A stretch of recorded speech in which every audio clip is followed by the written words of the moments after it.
मैं डॉक्टर अब्दुल हई, सदर शुबा उर्दू, गया कॉलेज, गया, बिहार। इस कौमी उर्दू कौंसिल की सालवी कॉन्फ्रेंस में आकर मुझे बहुत अच्छा लग रहा है।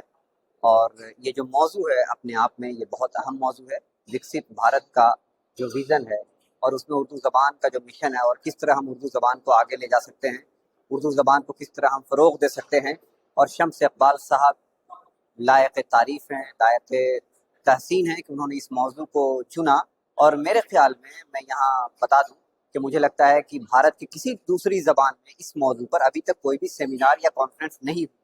तो ये भी एक अपने आप में उर्दू के लिए बड़ा खुशाइंद पहलू है या बड़ी अच्छी बात है कि उर्दू ने इसमें पहल की है, उर्दू ने आगाज़ किया है, उर्दू ने शुरुआत की है।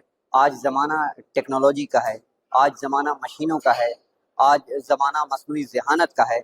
अब हमें रिवायती अंदाज से ऊपर उठ के सोचना होगा, रिवायती अंदाज से आगे बढ़कर जाना होगा और देखना होगा कि हमारी उर्दू आज से 100-200 साल बाद किस मकाम पर होगी।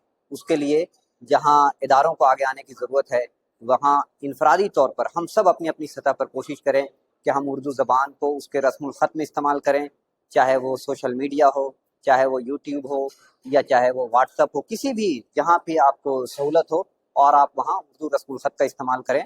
और हम कोशिश करें कि ज़्यादा से ज़्यादा इंटरनेट की दुनिया में उर्दू ज़बान को फैलाएं और यकीनन इससे उर्दू ज़बान को फ़ायदा हो। बहुत शुक्रिया।